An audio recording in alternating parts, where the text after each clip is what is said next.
جب علامہ اقبال نے اسمبلی کا الیکشن لڑا، برصغیر کے مسلم دانشور یہ تسلیم کرتے ہیں کہ مسلمانوں کو ایک آزاد ملک محمد علی جناح صاحب کی جدوجہد سے حاصل ہوا، یعنی پاکستان کے بانی جناح صاحب ہیں، جبکہ مسلمانوں کے قومی وجود کے خالق علامہ اقبال ہیں۔ علامہ اقبال طبعاً عوامی سیاست سے الگ رہتے تھے۔ وہ عموماً عوامی اجتماعات میں جانے سے گریز کرتے تھے، مشاعروں میں نہیں جاتے تھے، لوگوں کی فرمائش پر بھی شعر سنانے سے گریز کرتے تھے۔ وہ تشہیر بالکل پسند نہیں کرتے تھے۔ علامہ شاعری کو ابلاغ کا ایک مؤثر ذریعہ سمجھتے تھے اور اس کے ذریعے لوگوں تک، خصوصاً ملت اسلامیہ تک اپنا پیغام پہنچانا چاہتے تھے۔ اگرچہ مفکر پاکستان برصغیر کی سیاست پر گہری نظر رکھتے تھے اور عالمی سیاست کے مد و جزر سے بھی بخوبی آگاہ تھے، مگر ایک عظیم تخلیق کار ہونے کے ناطے وہ خلوت کو جلوت سے زیادہ پسند کرتے تھے اور عملی سیاست میں حصہ لینے سے گریزہ رہتے تھے۔ مگر ایک بار بتقاضائے حالات ڈاکٹر علامہ اقبال کو الیکشن میں حصہ لینا پڑا۔ وہ واقعہ کب اور کیسے ہوا، یہ قارئین کے لیے یقیناً بڑی دلچسپی کا باعث ہوگا۔ ہوا یوں کہ 1923 میں ڈاکٹر اقبال صاحب کے بعض دوستوں نے خیال ظاہر کیا کہ وہ پنجاب کی مجلس قانون ساز میں اہل لاہور کی نمائندگی کریں۔ جب انہیں معلوم ہوا کہ ان کے قریبی دوست میاں عبدالعزیز بھی اس حلقے سے انتخاب میں حصہ لے رہے ہیں تو انہوں نے امیدوار بننے سے معذرت کر لی۔ 1925 میں جب دوبارہ انتخاب ہونے والے تھے تو اپنے چاہنے والوں اور دوسرے دوستوں کے بے حد اصرار پر علامہ اقبال انتخاب میں حصہ لینے پر آمادہ ہو گئے۔ اس بار میاں عبدالعزیز نے الیکشن سے دستبردار ہو کر علامہ اقبال کے حق میں مہم چلانے کا اعلان کر دیا۔ کافی عرصے سے لوگ چاہتے تھے کہ علامہ اقبال جیسا قابل، صاحب بصیرت اور ملت کا خیر خواہ اور ہمدرد اسمبلی میں پہنچ کر اہل لاہور کی نمائندگی کرے۔ خود علامہ نے بھی ملت کی خیر خواہی کی اس تقاضے کو محسوس کر لیا، چنانچہ انہوں نے اس موقع پر ایک بیان میں کہا، مسلمانوں کو معلوم ہے کہ میں اب تک اس قسم کے مشاغل سے بالکل علیحدہ رہا ہوں، لیکن اب قوم کے مصائب مجبور کر رہے ہیں کہ میں اپنا حلقہ عمل قدرے وسیع کروں۔ شاید میرا ناچیز وجود اس طرح اس ملت کے لیے زیادہ کارآمد ہو سکے۔ علامہ اقبال کے مقابلے میں بلدیہ کے صدر ملک محمد حسین اور آرائی برادری کے ایک مشہور کاروباری شخص ملک محمد دین، جنہیں انگریزوں سے خان بہادر کا ملا ہوا تھا، بھی امیدوار تھے۔ علامہ اقبال کے احترام میں ملک محمد حسین تو ان کے حق میں دستبردار ہو گئے، لیکن ملک محمد دین کو اپنی آرائی برادری پر بہت بھروسہ تھا، اس لیے وہ الیکشن لڑنے پر بضد رہے۔ یہ بھی کہا جاتا ہے کہ چیف کورٹ کے لاہور کے جج سرشادی لال نے ملک محمد دین کو ڈاکٹر اقبال کے مد مقابل کھڑا ہونے پر اکسایا تھا۔ علامہ اقبال کی نیاز مندوں نے ان کی انتخابی مہم میں بڑے جوش اور ولولے سے حصہ لیا۔ ان کی حمایت میں جلسے منعقد ہوئے جن میں عوام الناس کے علاوہ کالجوں کے طلباء، پروفیسر صاحبان اور معززین شہر بڑی تعداد میں شریک ہوتے رہے۔ انتخابی مہم میں جلوس بھی نکالے گئے جن میں اردو اور پنجابی میں علامہ کی عظمت کے گیت گائے جاتے اور علامہ کی اپنی نظمیں بھی پڑھی جاتی۔ اگر کسی جگہ ڈاکٹر صاحب تشریف لاتے تو انہیں پھولوں سے لاد دیا جاتا۔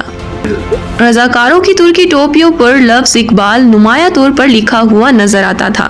پوری انتخابی مہم کے دوران علامہ اقبال نے تقریباً 20 جلسوں سے خطاب کیا۔ ایک جلسے میں ڈاکٹر سیف الدین کلچو نے تقریر کرتے ہوئے کہا، یہ ہماری بدقسمتی ہے کہ ڈاکٹر اقبال جیسی شخصیت کو الیکشن کے لیے مہم چلانی پڑ رہی ہے۔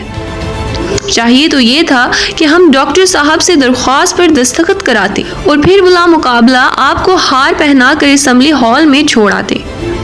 میں سخت شرم اور دکھ کے ساتھ کہہ رہا ہوں کہ کیسے بد نصیب ہے وہ قوم جس کے بعض افراد اقبال جیسی عظیم شخصیت کا مقابلہ کرنے سے بھی باز نہیں آتے۔ علامہ کی انتخابی مہم بڑے والہانہ انداز میں مگر رضاکارانہ طور پر چلائی گئی۔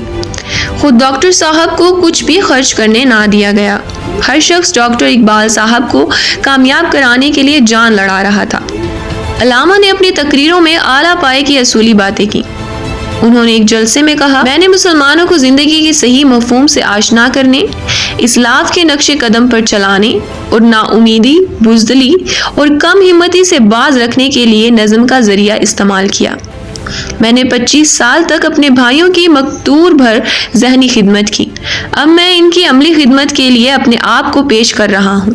علامہ اقبال کے انتخابی حریف ملک محمد دین ارائی برادری کی عصبیت کو ہوا دے رہے تھے۔ ڈاکٹر صاحب کے مخالفین نے ان کے لیے بہت نامناسب اور گھٹیا الفاظ بھی استعمال کیے، مگر علامہ اقبال نے تہذیب اور شائستگی سے ذرہ برابر تجاوز نہیں کیا۔ اگر ان کے کسی حامی نے ان کے مخالف امیدوار کو برا بھلا کہا یا کوئی الزام لگایا تو علامہ نے اسے سختی سے روک دیا۔ انتخابی مہم میں امیدوار اکثر اعتدال اور توازن ملحوظ نہیں رکھتے اور شائستگی اور سنجیدگی کا دامن چھوڑ دیتے ہیں، مگر علامہ اقبال کی شخصیت سے یہ بعید تھا کہ وہ کسی طرح کی بے اعتدالی کریں۔ علامہ اقبال اسمبلی کی رکنیت کے لیے ہونے والے انتخاب میں بھی اپنے بلند علمی مقام اور مرتبے کے مطابق تقریر کرتے رہے اور ان جلسوں میں بھی ملت اسلامیہ کے مسائل کا حل بتاتے رہے۔ وہ اپنے موقف کا اظہار بڑے پرخلوص طریقے سے اور انتہائی درد مندی اور دل سوزی کے ساتھ کرتے تھے۔ ایک موقع پر انہوں نے کہا، مسلمانوں کی زندگی کا راز اتحاد میں مضمر ہے۔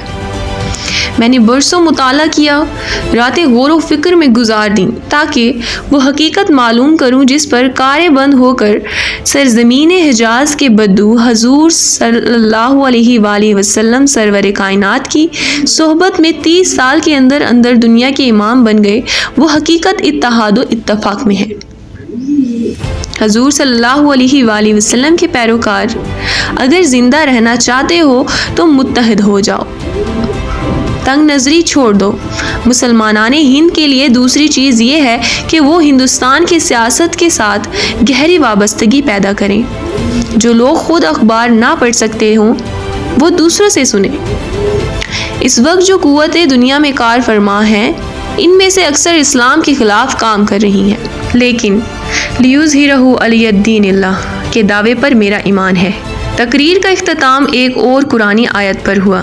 اس انتخاب کا نتیجہ 6 دسمبر 1926 کو ضلع کچہری میں سنایا گیا۔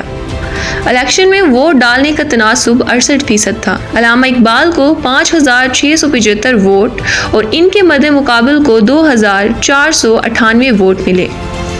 نتائج کے مطابق علامہ اقبال نے اپنے حریف پر 2677 ووٹوں کی سبقت حاصل کر کے کامیابی حاصل کی۔ علامہ اقبال کے حامیوں نے انہیں ساتھ لے کر اظہار مسرت کے لیے ایک جلوس نکالا جو انارکلی، لوہاری اور بھاٹی گیٹ سے ہوتا ہوا چوک جھنڈ میں پہنچا۔ یہاں علامہ اقبال کے چاہنے والوں نے علامہ اقبال اور کچھ دوسرے لیڈروں کے سروں پر پگڑیاں باندھی۔ جلوس رات 10 بجے منتشر ہوا۔ کئی دنوں تک علامہ اقبال کو مبارکباد کے پیغامات اور خطوط موصول ہوتے رہے۔ رکن اسمبلی منتخب ہونے کے بعد علامہ اقبال پوری تیاری کے ساتھ اسمبلی کی کارروائی میں بھرپور حصہ لیتے رہے۔ انہوں نے قانون سازی میں کئی اہم تجاویز دیں، مگر ان کی افتاد طبع سیاست کے مزاج سے لگا نہیں کھاتی تھی۔ وہ دنیا داری، موقع پرستی اور خوشامد سے کوسوں دور رہتے تھے۔ اس لیے 2-3 سالوں میں ہی وہ مفاد پرستی اور چاپلوسی کی سیاست سے بدظن ہو گئے۔ چنانچہ 1929 میں جب ان کے چاہنے والوں نے انہیں دوبارہ انتخاب لڑنے کی درخواست کی تو علامہ اقبال نے یہ کہہ کر انکار کر دیا کہ وہ اسمبلی کا رکن بننے میں کوئی دلچسپی نہیں رکھتے۔ اس کے بعد علامہ اقبال پنجاب مسلم لیگ کے صدر بھی رہے اور قائد اعظم اور مولانا محمد علی جوہر سمیت ہندوستان کے تمام بڑے لیڈر رہنمائی کے لیے علامہ اقبال سے ملنے آیا کرتے تھے، مگر انہوں نے اس ایک الیکشن کے بعد کبھی کسی الیکشن میں حصہ نہیں لیا۔